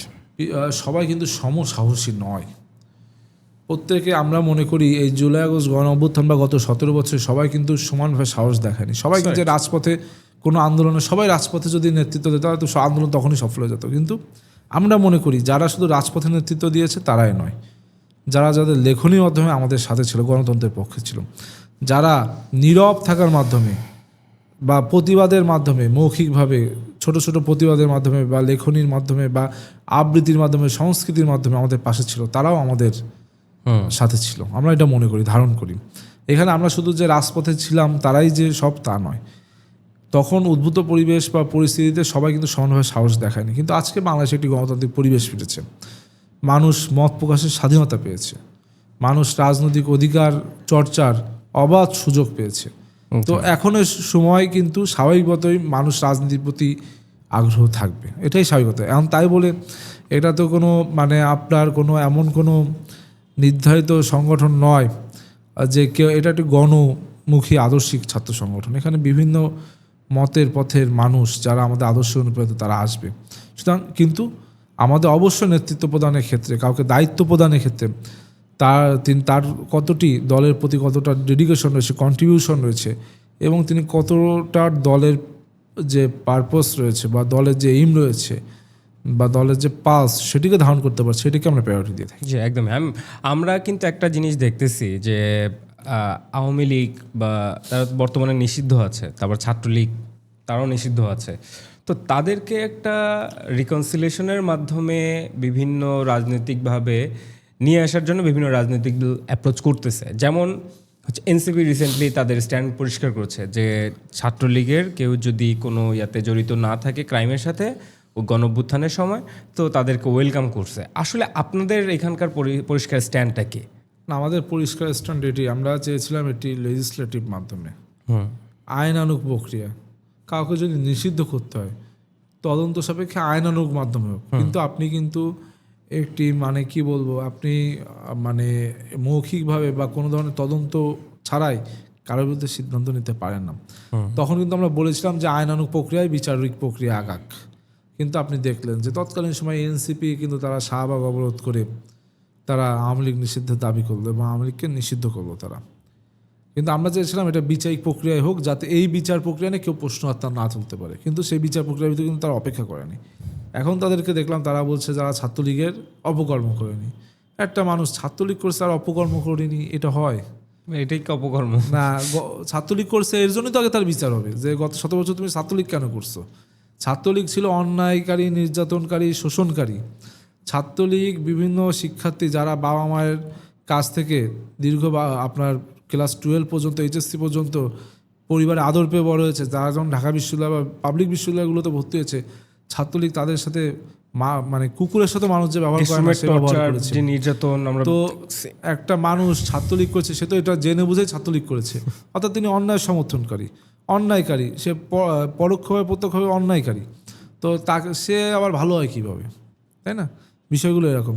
এই জন্য আমরা চেয়েছিলাম আমাদের স্ট্যান্ড যে বিচারিক প্রক্রিয়ার মাধ্যমে আমাদের সিদ্ধান্ত নিতে হবে, এক। আর দ্বিতীয়ত আপনার ছাত্রলীগ যারা করেছে তারা কিন্তু কেউই এখন সেইভাবে আপনার বৃহত্তর পরিবেশে মোটা দাগে তারা কিন্তু নিজেদেরকে লোকচক্ষুর আড়ালে নিয়ে গেছে, সিনপাট হয়ে গেছে একদম সিনপাট। অনেকে ছিল, যেমন ঢাকা বিশ্ববিদ্যালয়, আমি মনে করি ঢাকা বিশ্ববিদ্যালয় ছাত্রলীগ মুক্ত হবে, আরও 2-3 বছর সময় লাগবে। কেননা যারা ওই সময় প্রথম বর্ষে ভর্তি হয়েছে বিভিন্নভাবে তাদের ছাত্রলীগের অনেকের সাথে যোগাযোগ হয়েছে, কারণ তৎকালীন সময় হলে উঠতে গেলেই যোগাযোগ ছাড়া বা অ্যালাইন ছাড়া জোরপূর্বক ছাত্রলীগ করিয়ে তারা উঠেছে। সুতরাং আমাদের এই প্রজন্মটি আরও 2-3 বছর লাগবে একদম একটি পিওর প্রজন্ম, গণতান্ত্রিক প্রজন্ম, মানে গণতন্ত্রকামী প্রজন্ম পেতে। ওকে হামিম, আমি যদি বর্তমান ছাত্র দলের একদম কাঠামো, সাংগঠনিক স্ট্রাকচার বা কাঠামোর জায়গা থেকে একটু প্রশ্ন করতে চাই, সেটা হচ্ছে যে এখন 2026 সাল, একদম 4 ইন্ডাস্ট্রিয়াল রেভলিউশনের আমরা ঢুকে গেছি অলরেডি। সেই জায়গা থেকে একটা ছাত্র সংগঠন, বাংলাদেশের এক্সিস্টিং সর্ববৃহৎ হচ্ছে ছাত্র সংগঠন। তো সেই ছাত্র সংগঠনের নেতাকর্মীরা বা ছাত্র সংগঠনটা যেভাবে চলতেছে, এইটা কি আসলে এই যে 4 ইন্ডাস্ট্রিয়াল রেভলিউশনের আসলে লিড করার মতো কি ওই ক্যাপাসিটি বা ওই যোগ্যতাগুলো কি আমাদের ওই সংগঠনের নেতাকর্মীদের আছে কিনা? দেখুন, যোগ্যতা আছে, কিন্তু এই যোগ্যতার সুযোগ গত 17 বছর ছিল না। যোগ্যতা এখানে অনেকেরই আছে, আমাদের ছাত্রদলের ছেলেরা অনেকে অনেক স্থানে ভালো করছে, তাদের একাডেমিক্যালে এই নাই, তাদের অনেকের গবেষণায় তারা অনেকেই ভালো করছে পার্সোনাল লাইফে, কিন্তু গত 17 বছর তাদের এই মুক্তবুদ্ধি চর্চা বা তাদের যে যোগ্যতাগুলো রয়েছে ভিতরে, তাদের যে গুণগুলো রয়েছে পরিস্ফুটিত করার সুযোগ কিন্তু ছিল না। যার কারণে কিন্তু দীর্ঘদিন আমরা অনেক কিছু দিতে পারিনি, কেননা সে পরিবেশ তখন ছিল না। এখন কিন্তু গণতান্ত্রিক পরিবেশ তৈরি হয়েছে। এখন ধীরে ধীরে আমার মনে হয় এই যে যত মেধা রয়েছে, আপনার যত কোয়ালিটি রয়েছে, কোয়ালিফাইড ছেলেরা রয়েছে, তারা কিন্তু ধীরে ধীরে এখন সামনে এগিয়ে আসবে। একদমই। আমি যদি একদম আপনাকে ব্যক্তিগতভাবে জিজ্ঞেস করি, ধরেন আপনি ছাত্রদলের একজন কেন্দ্রীয় নেতা হলেন বা একটা বড় একটা ইউনিটের বড় একটা দায়িত্বে গেলেন, আপনি আসলে মোটা দাগে কোন 5টা কাজ করবেন বা কোন 3টা কাজ করবেন, যেই 3টা কাজ আসলে প্রত্যেকটা স্টুডেন্টের বর্তমান সময়ে টিকে থাকার জন্য, এই ওয়ার্ল্ডে টিকে থাকার জন্য করা উচিত? দেখুন, আমি যেহেতু ঢাকা বিশ্ববিদ্যালয়ের কথাই বলি, যেহেতু ঢাকা বিশ্ববিদ্যালয়ে পড়ি, আমাদের বিশ্ববিদ্যালয়ে আমি নিজেও, আমাদের বিশ্ববিদ্যালয়ে আমি যখন 2nd ইয়ার 3rd ইয়ারে পড়ি, আমি দেখেছি আমার অনেক বন্ধুবান্ধব যারা বাইরে ঠিকই ভালো জামাকাপড় পরে যায়, কিন্তু প্রেজেন্টেশনের দিন গোল গলার গেঞ্জি এবং ট্রাউজার পরে চলে আসছে। আমি নিজেও আপনার কিন্তু আমার যে বন্ধুটি প্রাইভেট ইউনিভার্সিটিতে পড়ে, সে কিন্তু ঠিক একটি ফর্মাল ড্রেস আপে খুব সিরিয়াসের সাথে তার এই প্রেজেন্টেশনটি সে ডেলিভারি দিচ্ছে, কিন্তু আমাদের কিন্তু কোনো সেরকম গাইডেন্স আমরা পাচ্ছি না। আমাদের সেটাও বেশি অনেকেই পড়ে না সেটা, এবং ইউনিভার্সিটি টিচাররাও কিন্তু এক্ষেত্রে ইন্সপায়ার করছে না, কিছু বলছে না। দেখা যাচ্ছে যে সে পূর্ণাঙ্গ একটা ড্রেস আপে নেই, তবুও তাকে 5-5 দিয়ে দিচ্ছে, বা তাকে যে একটু সচেতন করবে যে ভাই তোমার এটার সাথে আগামীর ক্যারিয়ার রিলেটেড, তুমি একটু নিজের প্রিপেয়ার করছে না। আমাদের ইউনিভার্সিটির ছেলেপেলেরা আমরা অনার্স গ্রাজুয়েশন কমপ্লিট করে ডিরেক্ট চাকরির জন্য বসে আছি, কিন্তু আমার যে আপনার কোনো একটি চাকরি ক্ষেত্রে মানুষ কাদেরকে নেবে, যারা একটু বেশি যোগ্য, যারা কোয়ালিফাইড তাদের নেবে।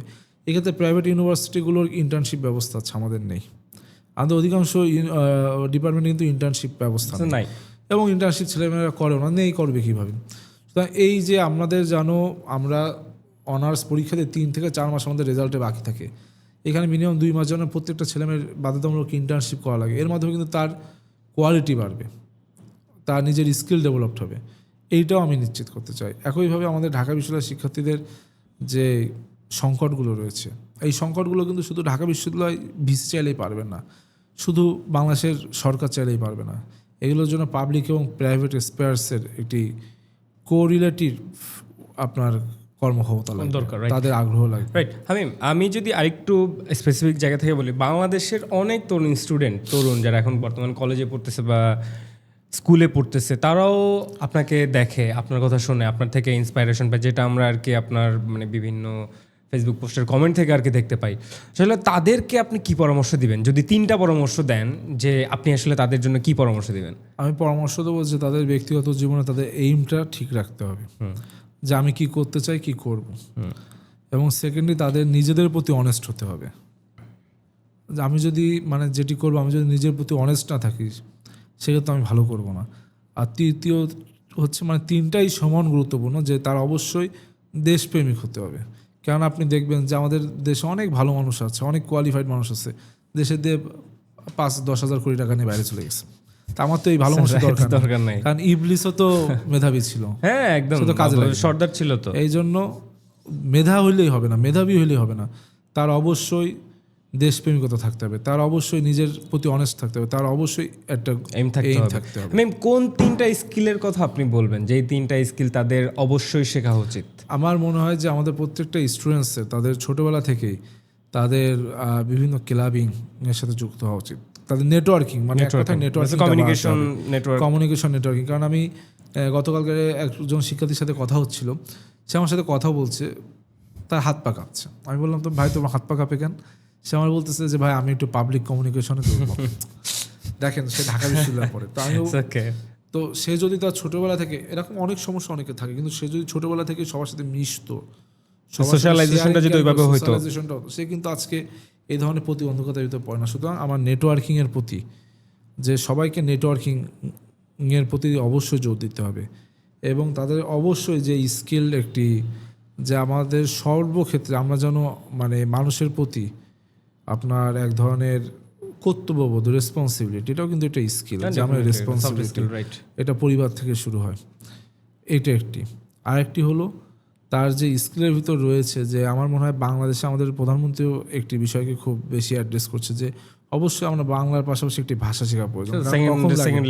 একটি সেকেন্ড ল্যাঙ্গুয়েজ আপনি যদি না জানেন বা পরিপক্কতা না পান, বেশিরভাগ আমাদের স্টুডেন্টসরা কিন্তু দেশের বাইরে যেও খারাপ করছে এই কারণে, বা দেশের ভিতরে ভালো করতে পারছে না, যে তারা সেকেন্ড ল্যাঙ্গুয়েজ ব্যারিয়ার থাকার কারণে, আমাদের ব্যারিয়ার কারণ।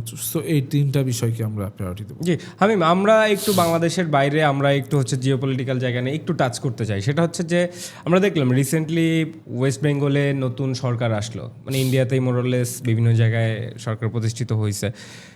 সেখানে হচ্ছে যে ওয়েস্ট বেঙ্গলে বিজেপি সরকারে শুভেন্দু অধিকারী হচ্ছে যে সিএম হয়েছেন। তো উনি একটা সময় ঘোষণা দিয়েছিলেন যে বাংলাদেশ দখল করতে হয়তো ওনার হাইস্ট 30 মিনিট লাগবে, এবং হচ্ছে যে আমরা বিজেপির যে রাজনৈতিক প্যাটার্নের জায়গা থেকে যদি দেখি, তাদের একটা হচ্ছে যে এনআরসি বা আরসি নাগরিকত্ব ইস্যু নিয়ে যে আসাম বা এই দিক থেকে পুশ ইনের একটা মানে আমরা আর কি বলে যে একটা দেখতেছি বা হওয়ার একটা পসিবিলিটিস আছে। তো সে এই জায়গা থেকে ওভারঅল বাংলাদেশ সরকারের জায়গা থেকে আর অ্যাজ এ ছাত্রনেতা হিসাবে আপনার অবজারভেশনটা কি, আসলে কীভাবে সিনারিটা ঘটতে পারে বা কীভাবে প্রিপারেশনটা নেওয়া উচিত? দেখেন, আমি এই বিষয়টাকে দুইভাবে দেখি। একটা হচ্ছে শুভেন্দু অধিকারী যেটা বলেছে, সে পলিটিক্যাল রেটোরিক্স তার মতো ব্যবহার করবে, কারণ সে তার ন্যাশনালিজমকে প্রায়োরিটি দিতে চেয়েছে। সে একজন ভারতীয়, সে ভারতের মানুষের পালস কি, সে সেটাই প্রায়োরিটি দিয়েছে। এর মাধ্যমে বাংলাদেশে অস্থিরতা তৈরি হোক না হোক, এটা কিন্তু তার বিষয়। আমরা যেমন অনেক সময় আপনি দেখেছেন যে আমরা স্লোগান দিয়ে যে দিল্লি না ঢাকা, ঢাকা ঢাকা বলি না, আমাদের অনেক নেতা বলছে সেভেন সিস্টার্স নিয়ে নিব, কিন্তু আমরা আমাদের দেশের ন্যাশনালিজমকে প্রায়োরিটি করি, বা ন্যাশনালিজমকে আপহোল্ড করার জন্য, বা বাংলাদেশের মানুষের পলিটিক্যাল রেটোরিক্স পছন্দ করে সেই জন্য বলি। এর মাধ্যমে কিন্তু ভারতে অনেক অস্থিরতা তৈরি হয়, তারাও কিন্তু অনেক সময় একদম রিয়াকশন দেখায় অনেক। এটা সে কীভাবে ব্যবহার করেছে জানি না, কিন্তু আমার মানে সামগ্রিকভাবে মনে হচ্ছে সে পলিটিক্যাল রেটোরিক্স ব্যবহার করেছে। কেননা সে চাইলেই সে যে বাংলাদেশকে দখল করে নিবে, বাংলাদেশ বসে থাকবে, বিষয়টা এমন নয়। মানে আপনি দেখবেন যে বাংলাদেশের মানুষ, বিশেষ করে আমি অনেক দেখেছি যে আমাদের ছেলে মেয়েদের ভেতরে কিন্তু ভারতের যে সবসময় বিভিন্ন সময়, ভারত শুধু নয়, আশপাশের বিভিন্ন দেশ সবসময় কিন্তু বাংলাদেশ একটি খড়গ রাষ্ট্র, অর্থাৎ একদমই। client তা আমাদের state হিসেবে জিওপলিটিক্যাল স্ট্র্যাটেজি লোকেশনটাই এটা এরকম দেখুন, আর কি। এটা যে তারা দেখতে চায় এটা তাদের দেখার ভুল না, কেননা প্রত্যেক রাষ্ট্র চাইবে যে তার একটি ক্লায়েন্ট স্টেট বানাতে অন্য রাষ্ট্রকে। এটা right. আমরাও চাই বাংলাদেশ যে যা অমুক আমাদের- রাষ্ট্রকে আমরা বানাবো, এটা আমাদের পলিটিক্যাল বা আপনার ডিপ্লোম্যাটিক একটি ব্যাপার। রাইট। কিন্তু আমরা কতটুকু ক্যাপাবেল, আমরা কতটুকু ক্যাপাসিটি রাখি, সেই বিষয়টি কিন্তু বিশ্ব দরবারে আমাদের প্রমাণ করতে হবে। এক্স্যাক্টলি। আমাদের দেশে আমাদের কোনো পারমাণবিক শক্তি নেই, তাই আছে না আমাদের ওই যে ইয়াতে বাংলা একাডেমির পাশে ওই যে- একটা পরমাণু গবেষণা কেন্দ্র আছে না এটা? যাই হোক, এখন আমাদের দেশে মানে আমাদের দেশে আর্থসামাজিক অবস্থা তো সেরকমটি নয়, কিন্তু আপনি দেখবেন বাংলাদেশের অনেক পরে স্বাধীন হয়েছে, অনেক রাষ্ট্র কিন্তু অনেক উন্নতি ভালো করছে। এই যে আমাদের সিঙ্গাপুর বলেন, মালয়েশিয়া বা আশপাশে যে রাষ্ট্রগুলো দেখেন অনেকে অনেক ভালো করছে। তা আমাদের কিন্তু সেলফ রিলায়েবিলিটি বাড়াতে হবে, নিজেদের প্রতি আত্মনির্ভরশীলতা বাড়াতে হবে। এই জন্য আমাদের ডিপ্লোম্যাসি সেইভাবে নির্ভর করতে হবে যে আমরা আজকে হয়তো আমাদের কাছে নেই, আমাদের 10 টাকা প্রয়োজন, 5 টাকা আছে, বাকি 5 টাকা আমরা আইডিবি বা বিভিন্ন জায়গা থেকে নেব, লোন করতেছে। লোন নিব। কিন্তু এই লোন করে যে সারা জীবন চলবে বিষয়টি এমন না, আমাদের দিনে নিজস্ব দিনে যেন এই প্রোডাকশন বিষয়গুলো দরকার। কমে, এই বিষয়গুলোতে আমাদেরকে এগিয়ে যেতে হবে। যে আমি একদমই আমরা শেষের দিকে চলে এসেছি, বহুত আলাপ হয়ে গেছে আর কি, যে বারবার টাইম দেখতেছিলেন আমরা দেখলাম যে আমি সামনে ফুটবল বিশ্বকাপ চলে আসছে, তা হামিম আসলে চায় এবার যে কারা বিশ্বকাপ। আমি তো ছোটবেলা থেকে ব্রাজিল, আমার ব্রাজিল এবং ক্রিকেটে অস্ট্রেলিয়ার প্রতি একটা আলাদা দুর্বলতা, হলুদ হলুদ। এবং আমি কিন্তু পুরো ওয়ার্ল্ড কাপের সময় মানে ক্রেজিয়েস্ট ফ্যান। তখন কিন্তু আমি যে পলিটিক্স করি এইসব কোনো বিচার বিবেচনা নিই না। আমার গত বিশ্বকাপে আপনারা দেখবেন যে আমি ফেসবুকে উড়াধুরা স্ট্যাটাস, মানে অলওয়েজ ব্রাজিলের পক্ষে। তো আমার আশা থাকবে এবারও ব্রাজিল ভালো করবে। ব্রাজিলকে এবারে হেক্সামিশন করতে পারবে? অবশ্যই, আমরা তো ব্রাজিলিয়ান সমর্থক হিসেবে আশা করি। হেজিটেশন লাগতেছে কেন তো বলতে? না, হেজিটেশনের ব্যাপার না, কারণ আপনার অনেকেই দেখবে যারা আর্জেন্টাইন সাপোর্টার আছে বা অন্য দলের, এরা তো এইগুলো নিয়ে মজা করবে, কিন্তু আমরা কনফিডেন্স যে এবার ব্রাজিল ভালো করবে। যাক, এবার তাহলে হেক্সামিশন ডান হবে। হামিম, একদমই শেষের প্রশ্নে আমরা চলে আসতেছি যে আমরা হামিমের যে কোনো পোস্ট বা ছবিতে দেখি প্রচুর লাভ, রিয়েক্ট, তারপর হচ্ছে লাইক, হাহা, বেশি থাকে ওইটা ইদানিং দেখতেছি আর কি। এবং আমরা কিন্তু লাভ বা কেয়ার রিয়েক্টের মধ্যে দেখি অনেক তরুণী আছে এবং তারা অনেক সময় কমেন্ট করতেছে আর কি। তাদের অনেক, আমার মনে হয় তাদের এটা জানতে চাওয়া যে আসলে হামিম প্রেম জিনিসটাকে কিভাবে দেখে, বা তার ব্যক্তিগত জীবনে প্রেম বা বিয়ে এগুলি নিয়ে আসলে তাদের চিন্তা ভাবনা। দেখেন, আমি প্রেম আগে এক সময় করতাম, খুব ভালো লাগতো, কিন্তু ইদানিং বিশেষ করে গত 2-3-4 বছর, কারণ লাস্ট 2 ইয়ার্স জুলাই আগস্ট গণঅভ্যুত্থানের আগে আমার তখন অনার্স শেষ হচ্ছে, এরকম একটা মুহূর্ত। তখন কিন্তু স্বাভাবিক অন্য 10টা ছাত্রের মতন আমিও কিন্তু বিভিন্নভাবে মানে বিভিন্ন ক্রিটিক্যাল সিচুয়েশন, অর্থাৎ মানসিকভাবে যে আমি কি করবো এরপরে, রাষ্ট্রের অবস্থা তো খারাপ, আমাদের যারা শিক্ষার্থী সহপাঠীরা রয়েছে এরা কখনো আমাদের পক্ষে সেভাবে কথা বলে না। কারণ কি, এতটা মোরাল ডিগ্রেডেশন কেন হলো? পরবর্তী জুলাই গণঅভ্যুত্থানে আমরা দেখলাম সবাই কিন্তু আসলে আমরা ভাবছিলাম যে মোরাল ডিগ্রেডেশন হয়েছে, কিন্তু তারা কিন্তু ঠিকই রাজপথে নেমেছে। এবং তখন আমি গর্ব করতাম যে না, গত 4 বছর যাদের সাথে ক্লাস শেয়ার করেছি, যারা আমার প্রজন্মে, তাদেরকে আমি হয়তো সঠিকভাবে চিনতে পারিনি, দিন শেষে তাদের চিনেছি। তো তখন কিন্তু আমার মানে এই গত 3-4-5 বছর হয়েছে যে প্রেম এইসবের প্রতি আমার মাথায় নেই। তাহলে তো খুবই ভালো। এর আগে মানে ভালো লাগতো, মানে অনেকে তাহলে তো নতুন করে আশা পাবে আর কি, মানে নাই আশা পাক। তাদের জন্য কি কোনো বার্তা আছে নাকি? না, বার্তা তো একটাই, মানুষ তো মানুষকে পছন্দ করতেই পারে, মানুষ তো মানুষকে ভালোবাসতেই পারে, একজন মানুষ আরেকজন মানুষকে পছন্দ করে ভালোবাসবে, এটাই স্বাভাবিক। কিন্তু এটা যদি না জানায় সেক্ষেত্রে তো বোঝা যাবে না, তাই না, কতজন ভালোবাসে। যারা শুনতেছেন তারা আর কি জানাইতে দ্বিধাবোধ করে না। হামিম সাহেব কিন্তু অপেক্ষা করতেছে, জানানোর জন্য বলতেছে। ওকে, তো হামিম, অনেক অনেক ধন্যবাদ আপনার এত ব্যস্ততার মধ্যে আমাদেরকে সময় দেওয়ার জন্য। দ্য ইনক্লুসিভ পডকাস্টকেও ধন্যবাদ। আসলে খুব বেশি ব্যস্ত না, সন্ধ্যার পর এক প্রকার ফ্রিই থাকি, তো ভালো লাগলো। এটা তো বলতে হয় তাই বলা না, খুবই ভালো লাগলো যে আপনার সাথে, আপনার ক্যাম্পাসের বড় ভাই, দীর্ঘদিন সাংবাদিকতা করেছেন এবং আমরা রাজনীতি করি। দিন শেষে আমাদের সম্পর্কটা কিন্তু অবশ্যই ক্যাম্পাসের একটা ভ্রাতৃত্ববোধের সম্পর্ক। Right, definitely. সুতরাং আমি খুবই এনজয় করেছি এটা। Thank you. দর্শক, অনেক অনেক ধন্যবাদ এতক্ষণ আমাদেরকে শোনার জন্য। ইনক্লুসিভের সাথে থাকুন। আগামী এপিসোডে নিশ্চয়ই আপনাদের পছন্দের কোনো একজন মানুষকে নিয়ে আবার হাজির হব। ততক্ষণ ভালো থাকুন। আল্লাহ হাফেজ।